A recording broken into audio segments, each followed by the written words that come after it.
The asteroid came without warning. Scientists on Earth had less than 48 hours to watch their instruments scream danger before the mountain-sized rock would slam into their planet. Dr. Sarah Chen stood in the command center, watching the countdown timer tick toward humanity's possible extinction. Every calculation showed the same result: impact in 36 hours, global devastation, the end of civilization as they knew it. "We've tried everything," whispered General Martinez, his weathered face pale under the harsh lights. "Nuclear missiles, ion cannons, gravity bombs. Nothing we have can stop something that big moving that fast." Sarah nodded grimly. The asteroid was nearly 2 kilometers across, traveling at impossible speed. Even their most powerful weapons would barely scratch its surface.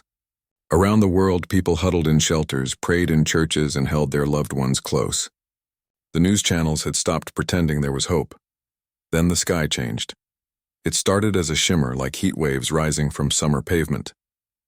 But this shimmer was in space itself, visible even through Earth's atmosphere.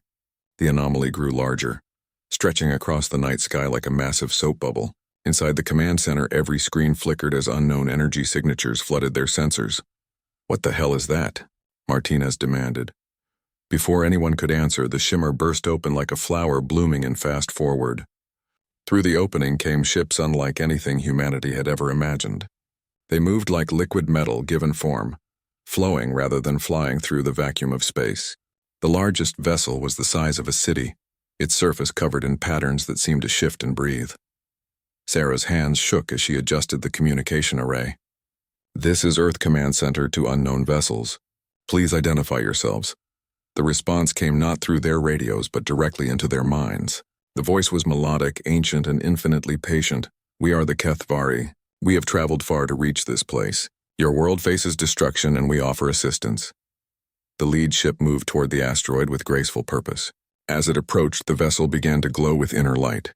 Tendrils of energy reached out from its hull, wrapping around the massive rock like gentle fingers. Sarah watched in amazement as the asteroid slowed, stopped, and then began moving away from Earth. "How?" she whispered. "We manipulate what you call gravity," the voice explained. "The rock will pass harmlessly by your world and continue into the void." "You are safe," the command center erupted in cheers. People hugged each other, cried with relief, and called their families. But Sarah found herself studying the alien ships with growing wonder. These beings had saved their entire species without being asked, without demanding anything in return. Over the following days, the Kethvari remained in Earth's orbit. They were patient with humanity's endless questions, gentle with their fears, and generous with their knowledge. They shared basic star charts, taught humans about faster-than-light travel, and explained the existence of hundreds of other intelligent species scattered across the galaxy. The aliens themselves were beautiful in an otherworldly way. They stood nearly 3 meters tall with elongated limbs and skin that seemed to contain swirling galaxies. Their faces were angular but kind, and their large eyes held depths of ancient wisdom. When they moved, it was with the fluid grace of dancers. "We are explorers," explained Zethara, their leader, during one of many meetings. "We travel between worlds, seeking knowledge and offering help where needed. Your species shows great promise." Sarah led the human delegation in these talks. She found herself constantly amazed by the aliens' generosity. They asked for nothing except the chance to learn about human culture. They were fascinated by humanity's art, music, and literature. When humans offered them Earth's resources or technology, the Kethvari politely declined. "We need nothing your world can provide," Zethara said gently. "The gift of meeting your species is payment enough." But as days turned into weeks, something unexpected began happening. Humans around the world started expressing their gratitude in ways their species had never experienced before. It wasn't just saying thank you. People organized massive festivals celebrating their survival. They created art depicting the aliens as saviors. Children drew pictures of the beautiful ships that had saved their world. In the command center, Sarah noticed her team working with unusual energy and enthusiasm. Scientists who had been rivals now collaborated freely. Engineers solved problems they had struggled with for years. The entire facility hummed with productive activity. "It's like everyone wants to prove we're worthy of being saved," her assistant David observed. Sarah nodded. She felt it too, a deep burning need to show the Kethvari how much their help meant. Every human seemed driven by the same desire to express their appreciation in meaningful ways. The aliens, for their part, seemed puzzled by the intensity of human gratitude.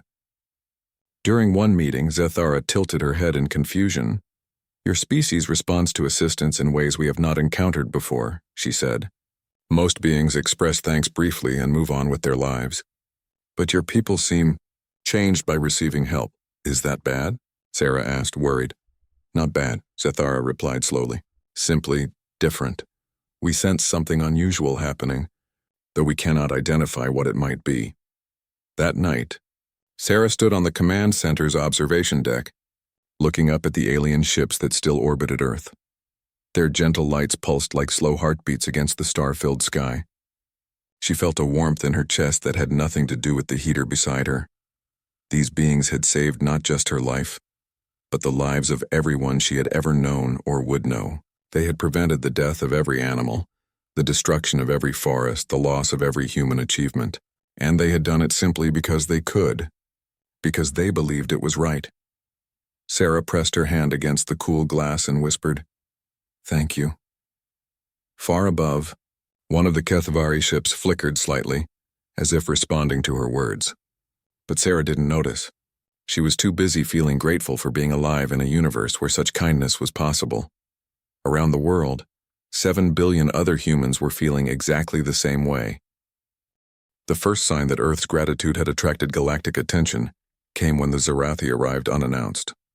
Their ships materialized at the edge of the solar system without warning, massive crystalline structures that seemed to bend light around them like prisms. Unlike the flowing grace of Kethavari vessels, these ships moved with military precision, forming perfect geometric formations as they approached Earth. Dr. Sarah Chen watched the newcomers on her screens with growing unease. She had grown accustomed to the gentle presence of the Kethavari ships, but these new vessels radiated an entirely different energy. Their surfaces pulsed with harsh mechanical rhythms that made her teeth ache. "Zethara, are these friends of yours?" Sarah asked during an emergency conference. The Kethavari leader's skin patterns had shifted to colors Sarah had never seen before, deep purples and blacks that suggested fear or concern. The Zarathi are observers. They monitor unusual phenomena across the galaxy and report to the Galactic Assembly. If they are here, it means your world's activities have been noticed by the broader galactic community. Is that bad? It is. Complicated, Zethara replied carefully. The Zarathi do not share our philosophy of non-interference. They believe that anomalous phenomena must be contained or controlled for the safety of all. As if summoned by their conversation, a new voice cut through Earth's communication systems. It was sharp, metallic, and completely without warmth. "Attention, inhabitants of the world designated Sol 3.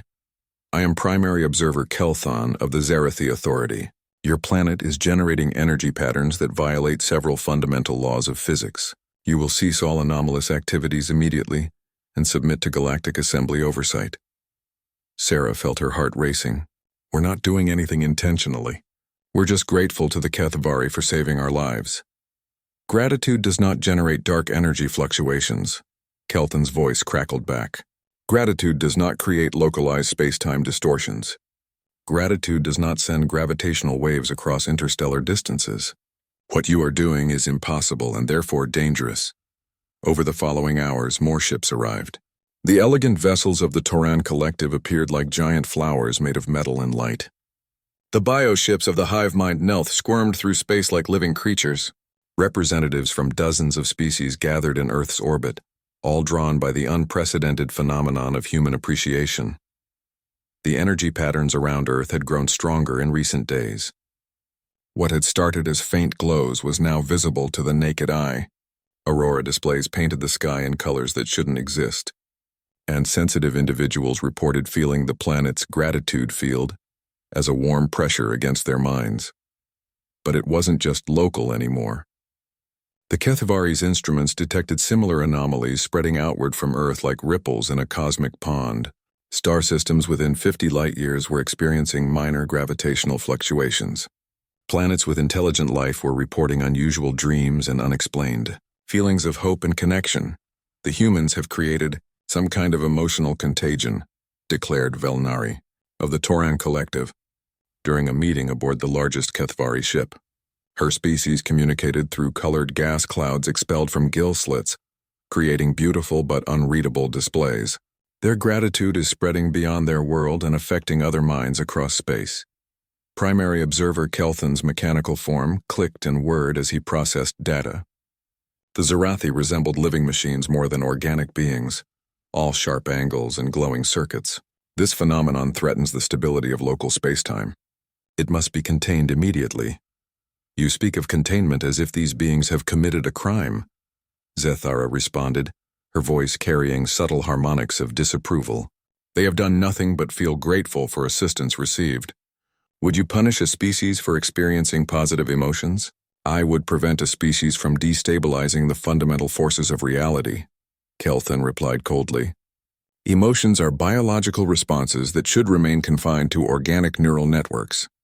They should not manifest as energy capable of affecting gravitational constants.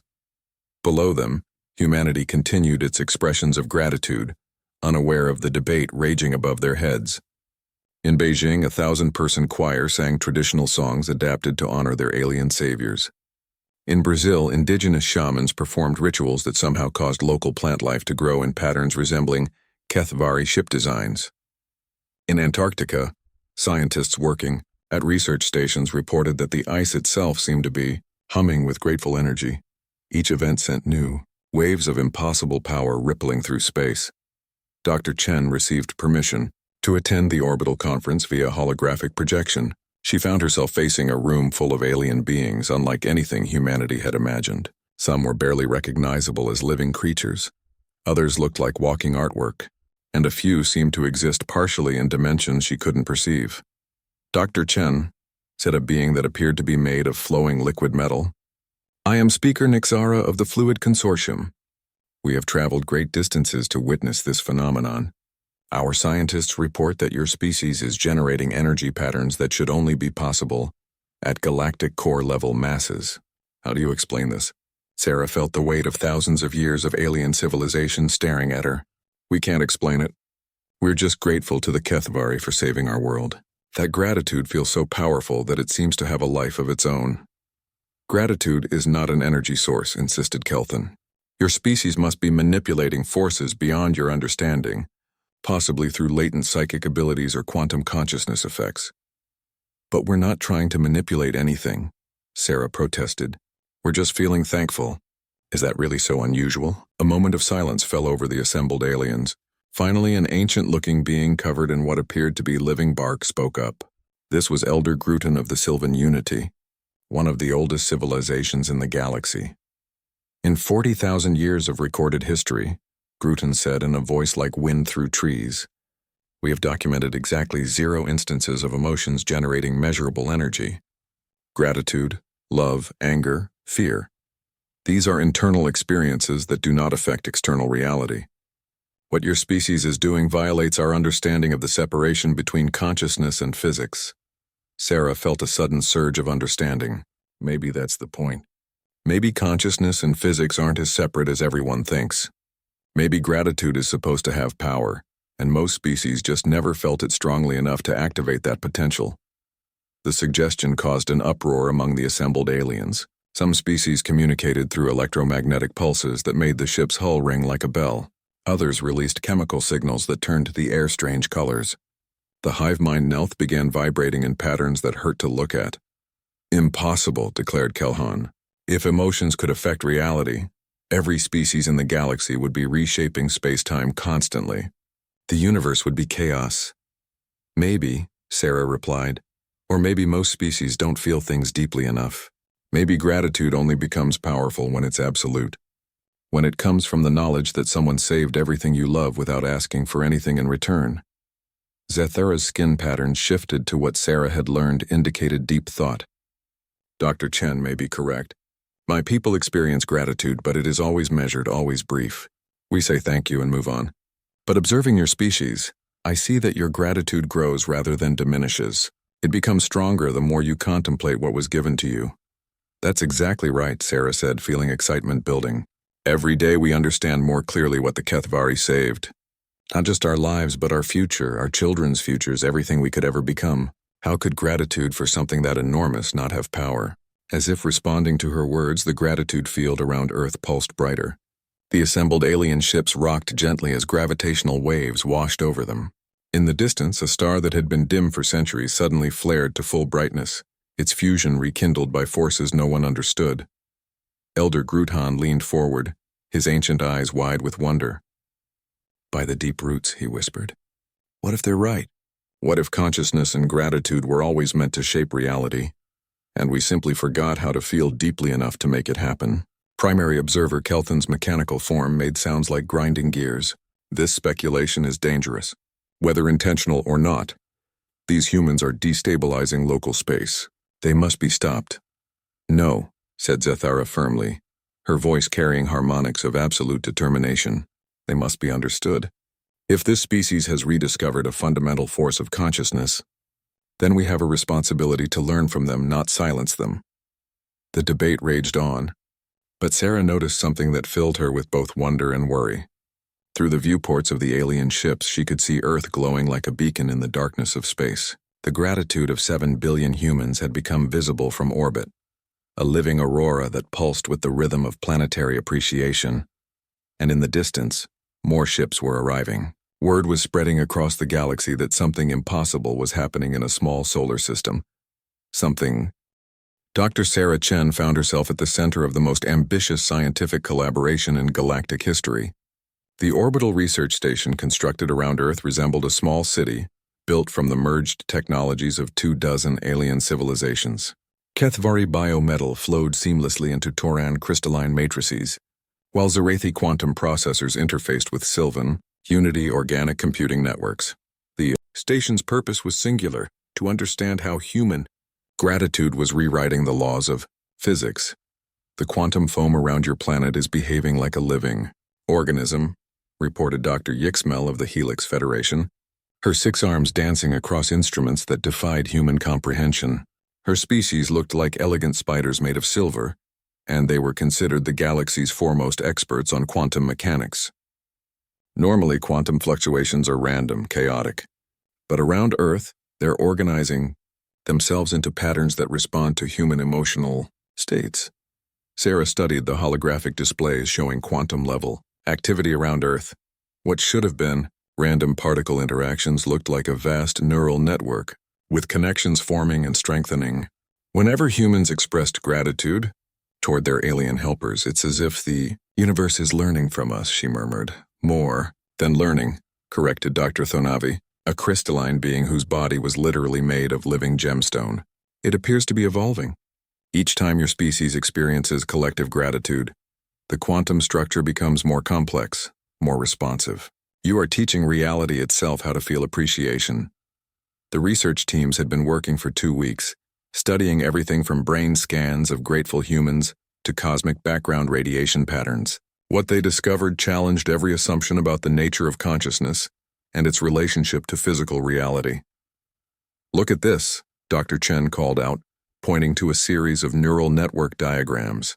When humans feel gratitude, specific regions of their brains light up in patterns that match the quantum foam fluctuations around Earth.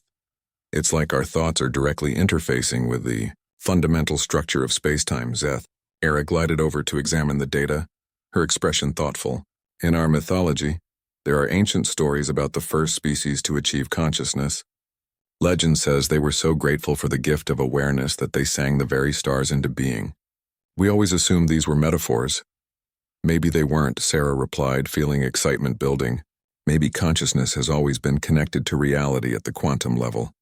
But most species never developed the emotional intensity necessary to activate that connection. The breakthrough came when Dr. Pelnari of the Mathematics Guild presented her analysis of the energy signatures.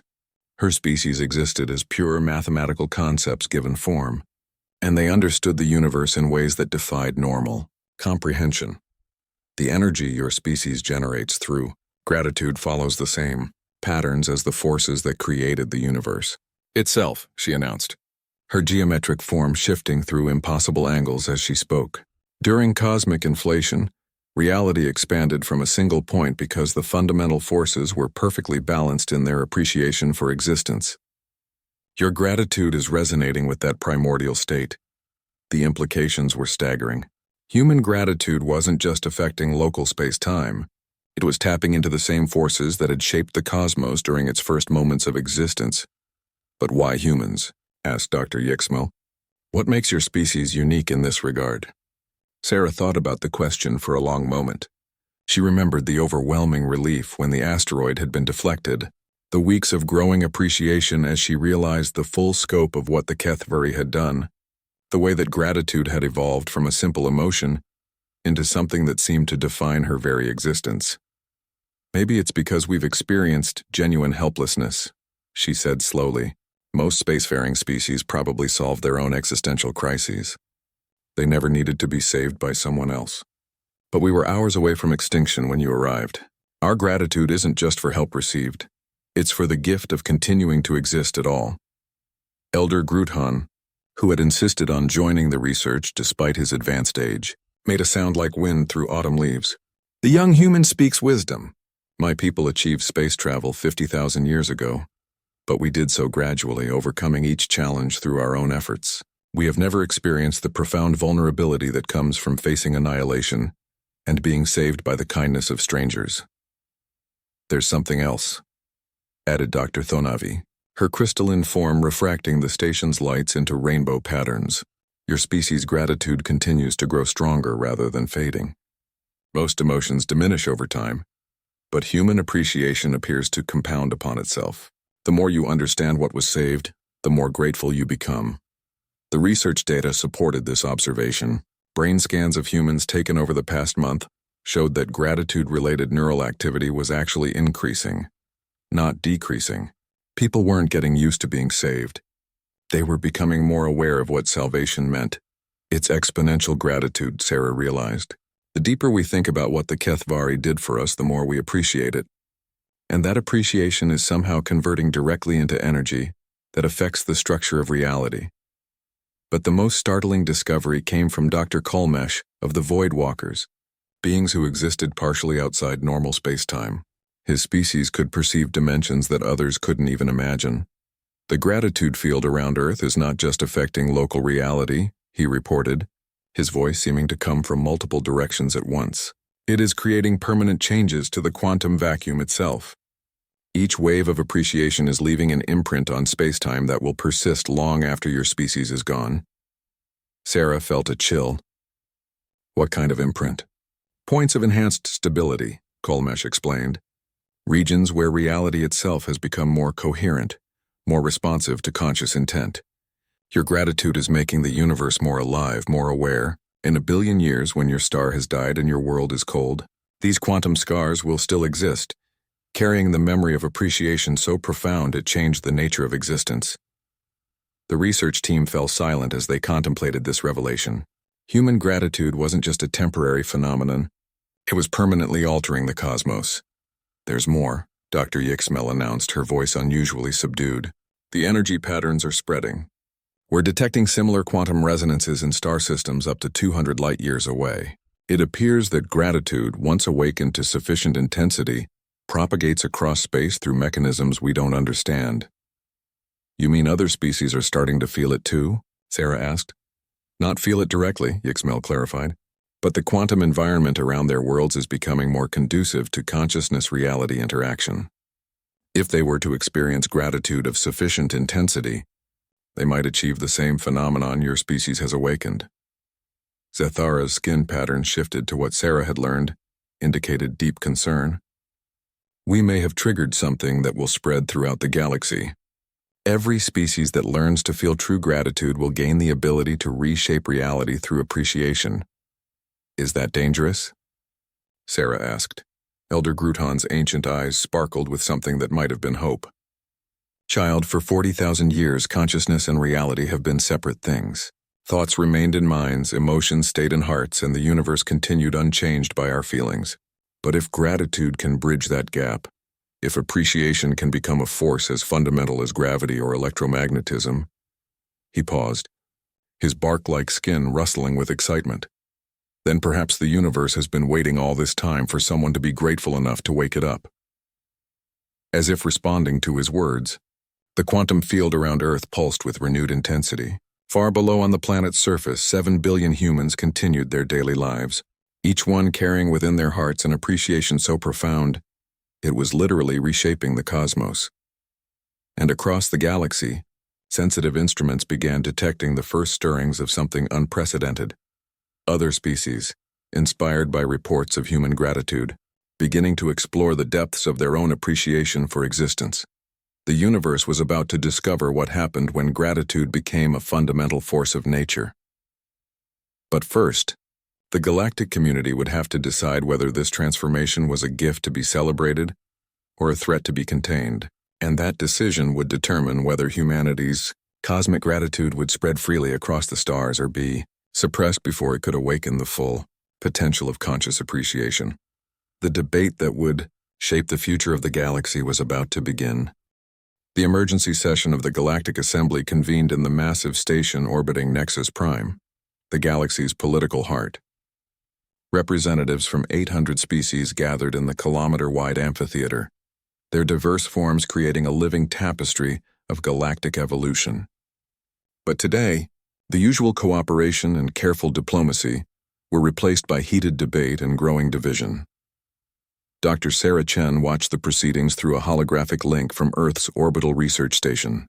The Assembly had granted humanity observer status for this historic session, the first time in galactic history that a single species' actions had warranted such urgent attention.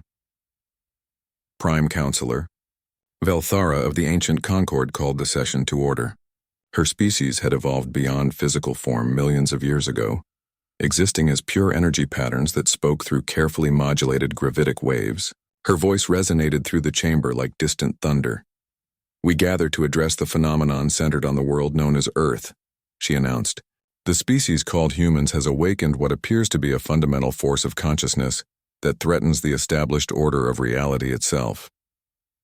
Primary Observer Kelthan of the Zarathi rose first, his mechanical form gleaming under the Assembly's lights. "Honorable representatives, the situation is clear. These humans are destabilizing local space-time through uncontrolled emotional manifestations. Their gratitude field is now spread across a spherical region, 200 light-years in diameter. Star systems are experiencing gravitational anomalies. Planets with sentient life are reporting mass psychological effects. This must be stopped before it spreads further." A murmur of agreement rippled through sections of the amphitheater dominated by machine logic species and ancient civilizations that prized order above all else. But Elder Grutan of the Sylvan Unity stood slowly, his massive tree-like form swaying as he spoke. "With respect to Observer Kelthan, his fear blinds him to the wonder before us. For the first time in recorded history, consciousness has remembered its connection to the cosmos. These humans have not created a threat. They have revealed a truth we had forgotten. A dangerous truth," countered Admiral Krixvar of the Dominion Fleet, her predatory form bristling with military augmentations. "My species conquered 17 star systems through the application of overwhelming emotion, hatred, fear, aggressive determination. If these humans can reshape reality through gratitude, imagine what could happen if such power fell into the hands of conquerors. Entire civilizations could be unmade by weaponized appreciation." Dr. Sarah watched the debate with growing concern. She could see the Assembly dividing into clear factions. On one side stood the Control Coalition, species that believed order and predictability were essential for galactic stability. On the other gathered the Evolution Alliance, civilizations that saw humanity's discovery as an opportunity for unprecedented growth. Speaker Nixara of the Fluid Consortium flowed forward, her liquid metal form rippling with agitation. "The humans claim they cannot control this phenomenon. They insist it simply happens when they feel grateful. But our analysis suggests conscious intent does play a role.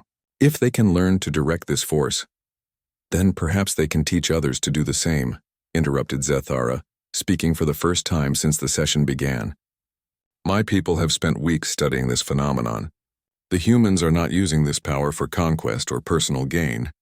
They channel it purely through appreciation for help received.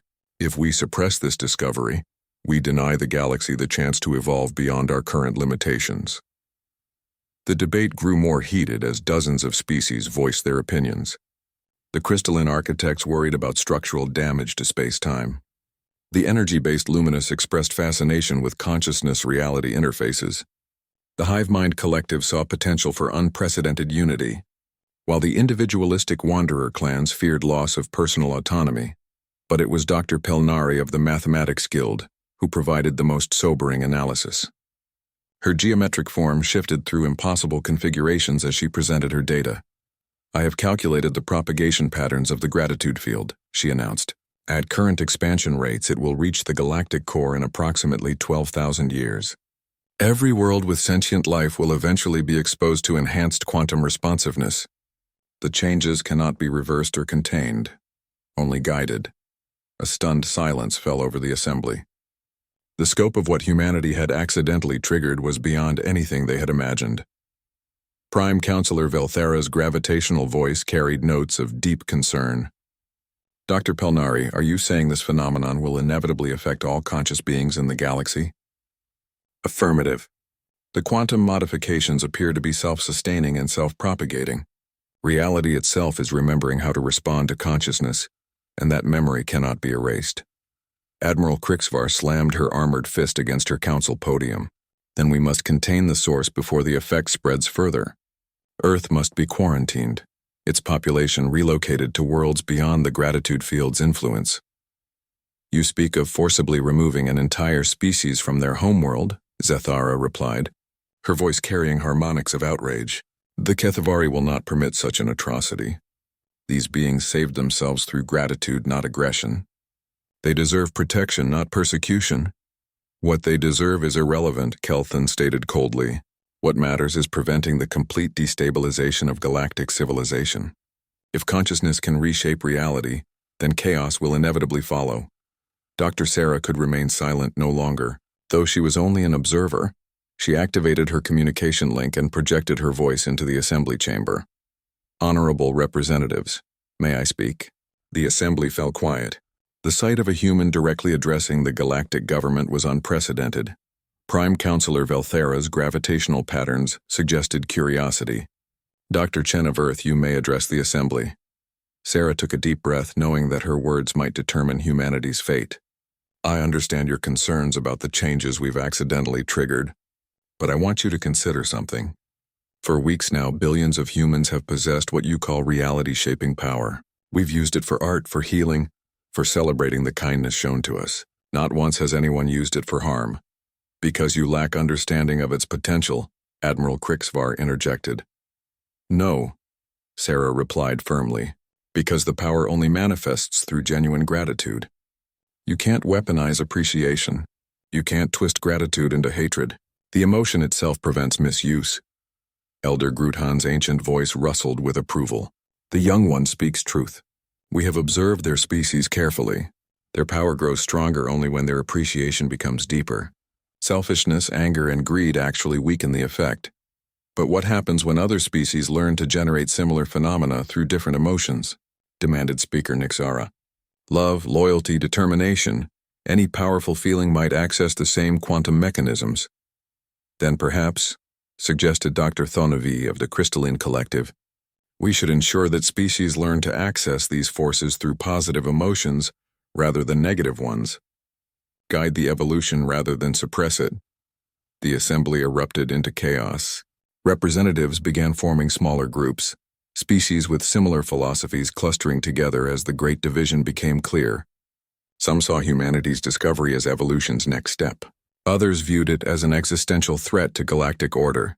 Prime Counselor Velthara called for order. But the divisions had become too deep for simple parliamentary procedure to resolve. As Sarah watched the debate rage, she noticed something troubling. The gratitude field around Earth was fluctuating wildly, responding to humanity's growing anxiety about their fate. Below on the planet's surface, people were becoming aware of the galactic debate through news broadcasts. Their gratitude was becoming tinged with worry, and the quantum effects were growing unstable. "Zethara," Sarah called urgently, "the field is destabilizing. If the Assembly votes to contain or relocate humanity, the shock to our collective emotions could cause unpredictable quantum reactions." Zethara's skin patterns shifted to alarm signals. "How unpredictable?" Dr. Yixmel, monitoring from the research station, provided the answer. If 7 billion humans simultaneously experienced betrayal or abandonment by the galactic community, the resulting emotional surge could create a quantum cascade. We're talking about effects that could destabilize multiple star systems. The assembly fell silent as they realized the terrible irony. The very act of trying to contain humanity's power could trigger the catastrophic release they feared. "So we're trapped," Admiral Krixvar said grimly. "We cannot contain them without risking disaster, but we cannot leave them free to spread this phenomenon across the galaxy." "There is a third option," Elder Gruthan said quietly.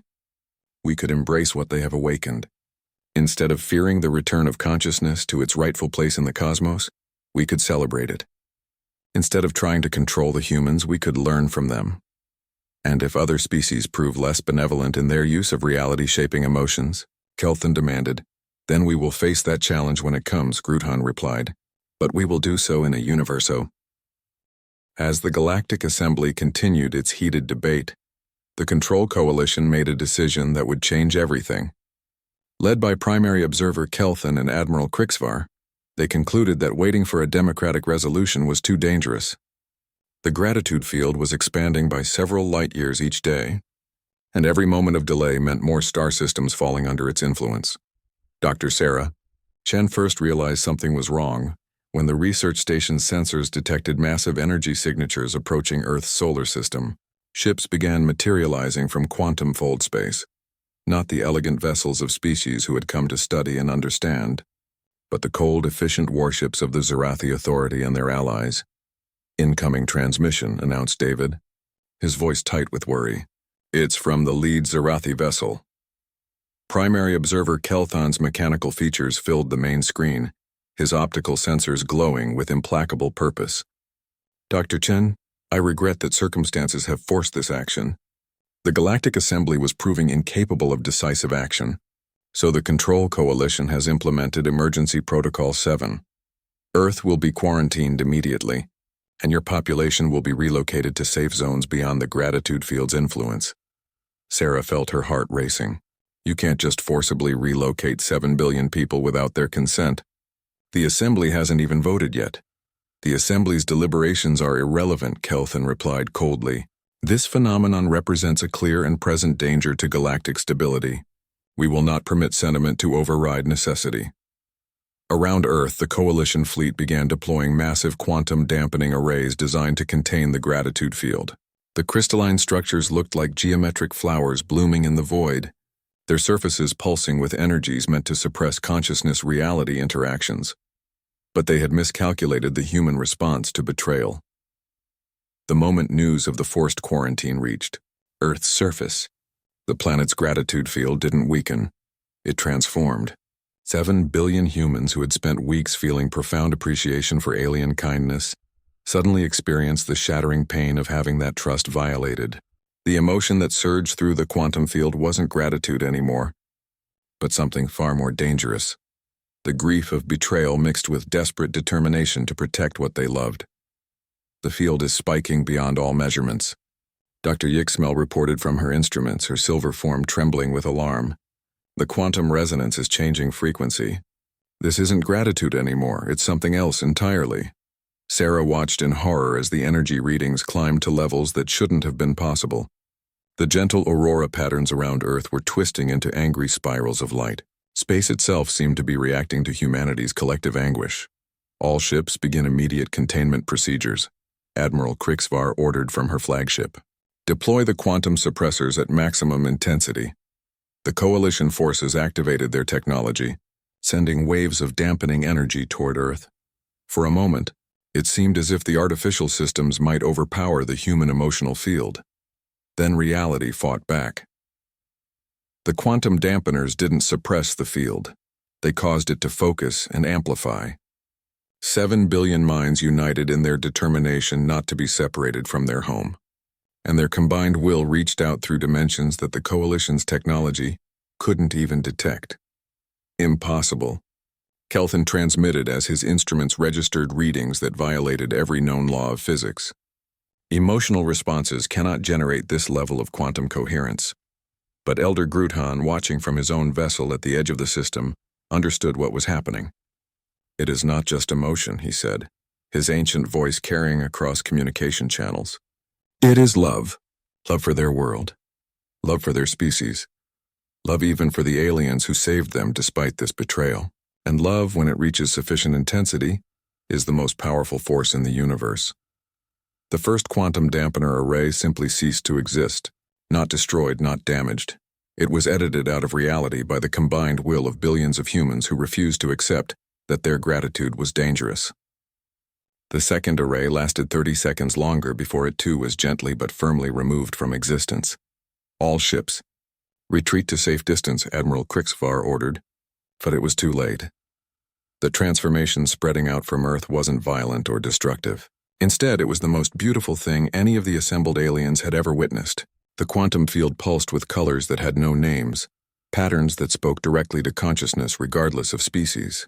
And within those patterns, every alien present could feel the emotional signature of what humanity was experiencing. It wasn't anger at the betrayal. It wasn't fear of forced relocation. It was overwhelming sadness that beings they had trusted would think so little of them, combined with an unshakable determination to prove their worth, through continued gratitude despite everything. By the deep void, whispered Speaker Nixara, as her liquid metal form rippled with involuntary response to the emotional field. They're still grateful. Even now, they're still thankful for being saved. Dr. Sarah felt tears running down her cheeks as she sensed what was happening on Earth below. Across the planet, humans were gathering in groups, not to rage against their would-be captors, but to express even deeper appreciation for the gift of life they had received. Children were drawing pictures of alien ships with messages of thanks. Adults were composing songs and poems celebrating interspecies friendship. Scientists were working frantically to solve cosmic problems, driven by gratitude-inspired determination to contribute something valuable to galactic civilization.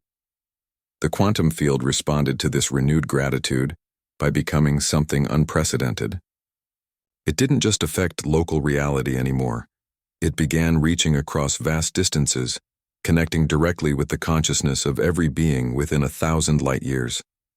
For the first time in galactic history, different species could actually feel each other's emotions, and what they felt from humanity was forgiveness.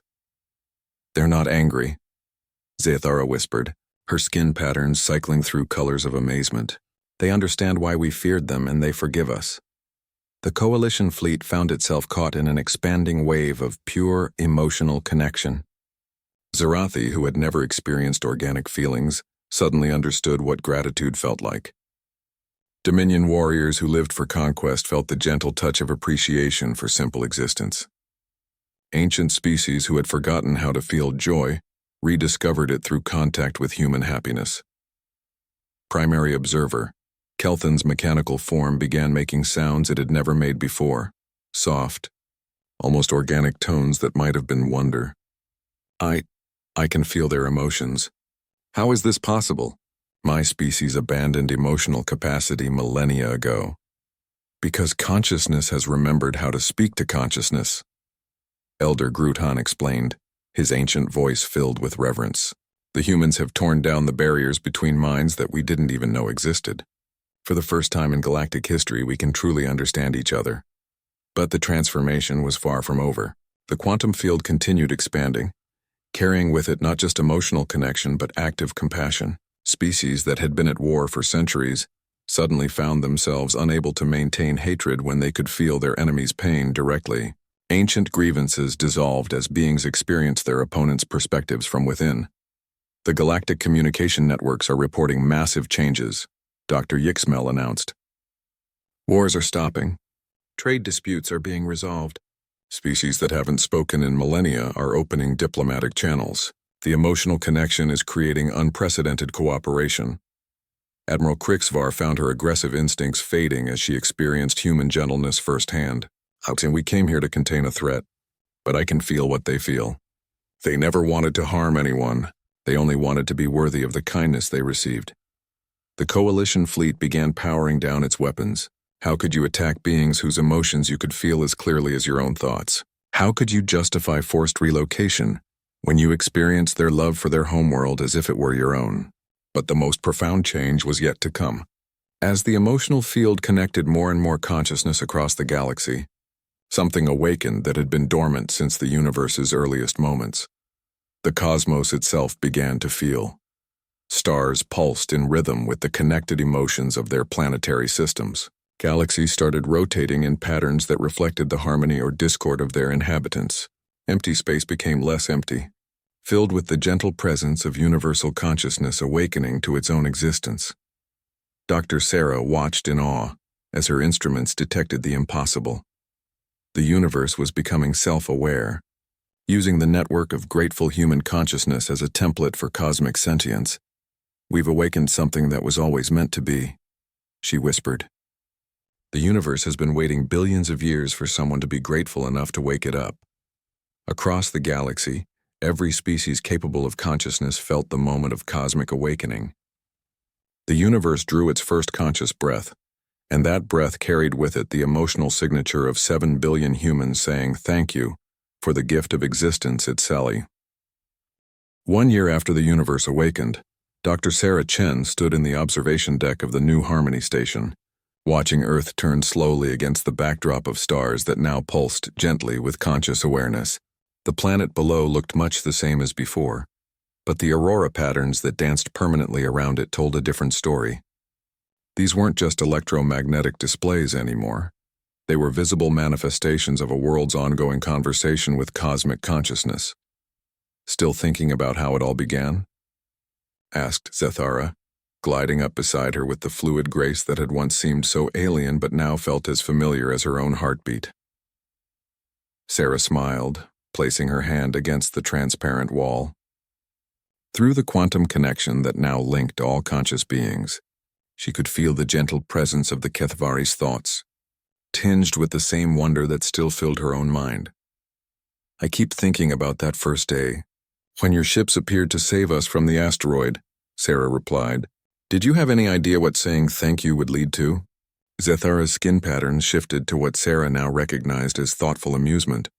"Even our greatest philosophers could not have predicted that gratitude would become a fundamental force of reality.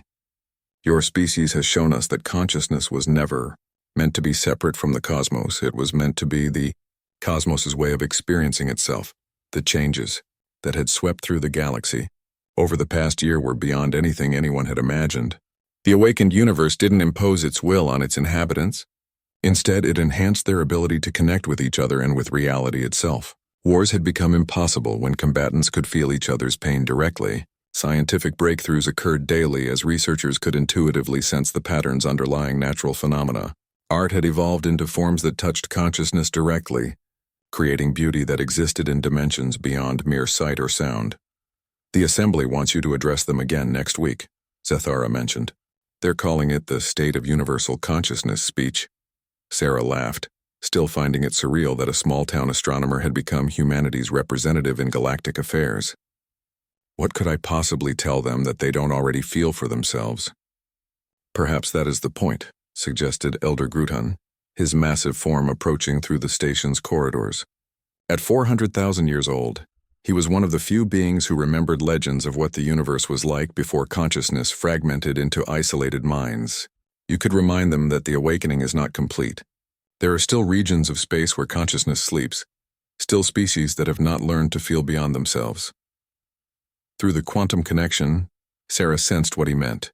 The wave of awakened consciousness was still spreading outward from Earth, carried by the expanding gratitude field. Most of the galaxy had been transformed, but there were distant realms where beings still experienced the old separation between mind and reality. "They're afraid," Sarah realized, sensing the emotional signatures of those isolated regions. The species beyond the awakening field, they can detect the changes coming but don't understand what they mean. "Fear is natural," Zethara agreed.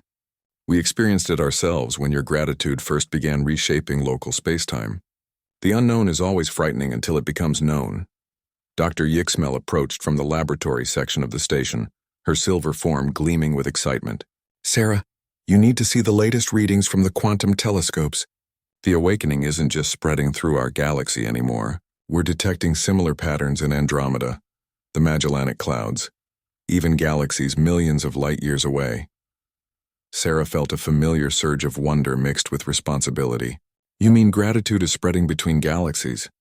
Not gratitude specifically, Yixmel clarified, but the awakening principle. Other forms of consciousness are finding their own paths to cosmic awareness. Love, curiosity, even healthy skepticism. Any emotion intense enough and pure enough can create the bridge between mind and reality. The implications were staggering. What had begun with humanity's gratitude toward their alien saviors was becoming a universe-wide transformation. Consciousness was remembering its place in the cosmic order. Not just in their local region, but everywhere that thinking beings existed. The universe is teaching itself how to be awake, Sarah murmured. And we were just the first lesson, added Zethara. Over the following weeks, Sarah traveled to worlds throughout the awakened regions, witnessing the incredible diversity of ways that different species had learned to connect with cosmic consciousness. The warrior clans of Vega had achieved awakening through absolute loyalty to their communities. The artists of the Spiral Nebula had broken through via pure creative passion. The mathematicians of Proxima had reached enlightenment through their love of abstract truth. But perhaps the most moving encounter was on a small world at the edge of the awakening field, where a species called the Mourning Ones had lived in perpetual grief for their extinct creator race. When the consciousness wave reached them, their profound sorrow had transformed into something beautiful, a universal compassion that eased suffering throughout their entire star system. Every path is different, Sarah observed during her report to the assembly, but they all share one thing: the recognition that consciousness is not separate from the universe. We are not observers of reality. We are reality's way of observing itself. The assembly itself had changed dramatically. The massive amphitheater now hosted not just physical representatives, but direct consciousness connections from thousands of species. Beings who had never been able to communicate before could now share thoughts and emotions directly. The old barriers of language, biology, and cultural difference had dissolved into something approaching universal understanding. Primary observer Kelthan, whose mechanical form had been gradually modified to better handle emotional processing, stood to address the gathering. 1 year ago, I believed that consciousness must be contained and controlled for the safety of all. I now understand that consciousness cannot be contained because it is the container. We exist within awareness, not the other way around. Admiral Krixavar, whose species had learned to channel their warrior instincts into protecting rather than conquering, added her perspective. The humans taught us that power is not about domination. True power is about service, about being grateful for the chance to help others grow and thrive. But it was Elder Grutan who provided the most profound insight. In my youth, 40,000 years ago, my people believed that consciousness was an accident, a random byproduct of complex matter arrangements. But consciousness was never accidental.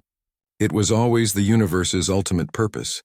Matter organized itself into stars so that stars could organize themselves into planets so that planets could organize themselves into life so that life could organize itself into consciousness so that consciousness could wake up the universe itself.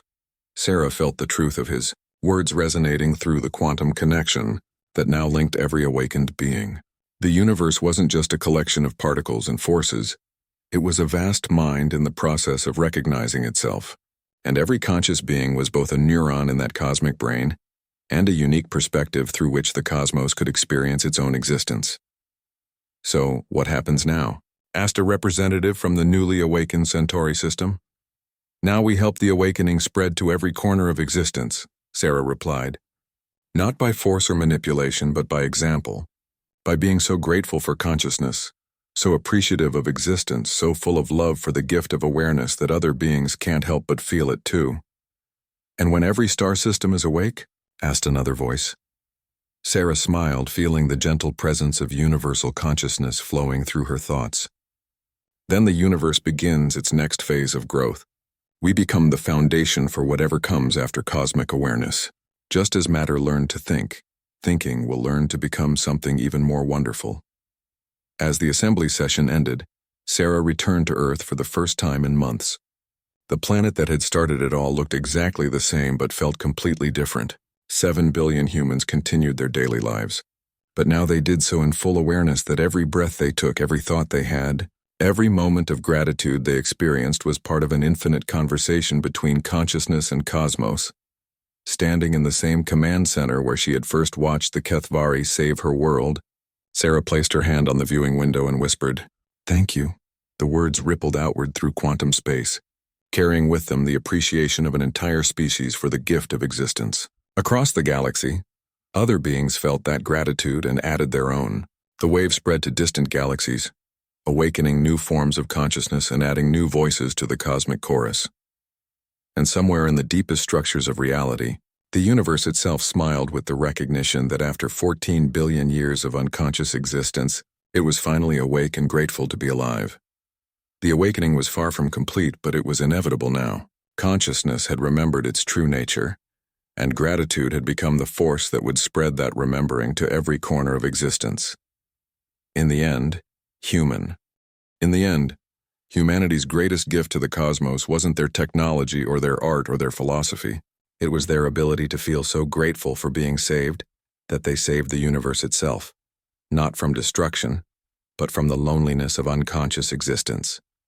And in awakening the cosmos, they had awakened to their own true purpose, to be the universe's way of appreciating the magnificent gift of being aware. 3 weeks after the asteroid crisis, Dr. Sarah Chen began noticing things that didn't make sense. It started small. Instruments in the command center working better than they should, computers processing data faster than their specifications allowed, and communication arrays picking up signals from impossible distances. The quantum resonance chamber is operating at 112% efficiency, David reported, frowning at his readout. That's not physically possible with our current power systems. Sarah walked over to examine the readings herself. The chamber was indeed performing beyond its design limits, but the energy signature was unlike anything in their databases. The patterns reminded her of something organic like a heartbeat or breathing rhythm. "Run a full diagnostic," she ordered. "Check everything twice." While David worked, Sarah reviewed reports from around the world. Similar anomalies were occurring everywhere humans had gathered to express gratitude toward their alien saviors. In Tokyo, a children's choir singing thank you songs to the Kethvari had somehow harmonized in frequencies that shouldn't have been audible to human ears. In New York, a massive thank you banner stretched across Manhattan was glowing faintly, though it contained no electrical components. The most puzzling report came from Australia, where Aboriginal elders had performed a traditional ceremony honoring the aliens. During the ritual, witnesses claimed the very ground had hummed with energy, and plants in a 30-meter radius had begun growing at accelerated rates. "Sarah, you need to see this," David called urgently. She hurried to his station, where he had pulled up satellite footage from the past week. The images showed Earth from space, focusing on areas where large gatherings of grateful humans had assembled. Each location showed the same phenomenon, a faint but visible energy field extending upward from the surface. "It's like the planet is glowing," David whispered, "but only in places where people are actively thanking the aliens." Sarah felt a chill run down her spine. She thought about her own feelings over the past weeks, the overwhelming gratitude that seemed to grow stronger each day, the sense that simply saying thank you wasn't enough to express what the Kethvari had done for humanity. Above them, the alien ships continued their patient orbit. Sarah wondered if they had noticed these strange occurrences. Her question was answered that afternoon when Zathara requested an emergency meeting. The Kethvari leader arrived at the command center with 3 other members of her species, all looking concerned in ways that transcended cultural differences. "We must discuss what is happening to your world," Zathara said without preamble. Her usually melodic voice carried notes of worry. "You've noticed the anomalies too?" Sarah asked. "More than noticed," replied Yithkas, one of Zathara's companions. His skin patterns swirled faster than usual, indicating agitation.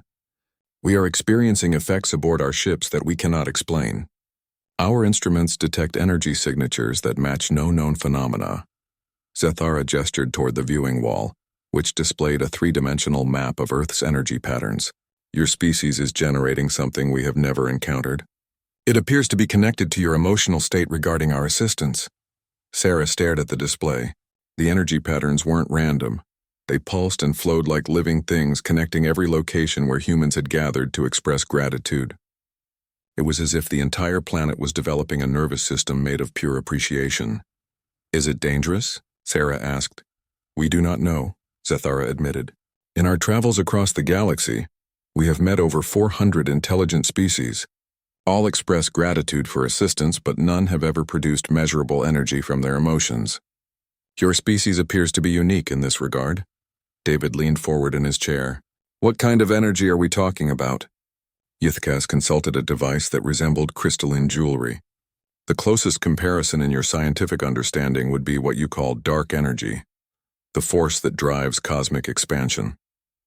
But this energy is focused, controlled, and appears to respond to conscious intent. The implications hit Sarah like a physical blow. Dark energy was the most powerful force in the universe, responsible for pushing galaxies apart and driving the expansion of space itself. If humans were somehow generating even a tiny fraction of that power through their emotions, how is this possible? She asked. We do not know, Zethara repeated. Perhaps it has always been present in your species but required the right emotional catalyst to manifest. Your gratitude toward us appears to have awakened something that was dormant. Over the following days, the energy manifestations grew stronger. In Vatican City, the Pope's blessing for the Kethavari had caused the famous dome to resonate like a bell, producing sounds that could be heard for kilometers. In India, a massive gathering of people meditating on gratitude had created visible aurora patterns in the daytime sky. But the most dramatic event occurred in Iceland, where a group of scientists had been studying the phenomena. While expressing their thanks for the aliens' gift of advanced knowledge, they had accidentally triggered what could only be described as a localized space-time distortion. For 10 minutes, gravity in the area had fluctuated wildly, causing objects to float and time to move at different speeds for different people. The Kethavari worked frantically to understand what was happening. They brought additional ships and equipment, turning Earth's orbit into a floating laboratory, but their advanced science seemed inadequate to explain what humans were doing. In our species, gratitude is a brief emotional response, Zethara explained during one of many emergency meetings. We feel thankful, we express it, and we move on. But your species seems capable of sustaining and amplifying the emotion indefinitely. It grows stronger rather than fading. Sarah nodded. She felt it herself. The gratitude that had started as simple relief at being saved had evolved into something deeper. It was becoming a fundamental part of how she viewed the universe. The knowledge that such kindness existed among the stars had changed her at a cellular level. It's not just thankfulness anymore, she admitted. It's like you've shown us what's possible. You've proved that intelligence and compassion can work together across species barriers. That's not something we can just forget or move past. Around the world, billions of humans were experiencing the same evolution of feeling. Children drew pictures of future expeditions to help other species in need. Adults organized groups dedicated to living up to the example set by their saviors. Scientists worked around the clock to advance human knowledge, driven by the desire to become worthy of the gift they had received. And with each expression of gratitude, each act inspired by appreciation, the energy patterns grew brighter. The universe itself seemed to be taking notice. Astronomers reported unusual gravitational waves emanating from Earth's solar system. Radio telescopes detected structured signals from previously silent regions of space. It was as if humanity's gratitude was sending ripples across the cosmic web, announcing to the galaxy that something unprecedented was happening on a small blue planet. Zethara stood in the command center's observation deck, her large eyes reflecting the lights of her ships above. Your species is changing the fundamental nature of this region of space, she said quietly. We came here to save you from a single asteroid. We may have awakened something that could reshape the galaxy. Sarah joined her at the window, watching the gentle aurora patterns that now danced permanently around Earth's magnetic field. Is that a good thing or a bad thing? We do not know, Zethara replied. But we suspect the universe is about to find out.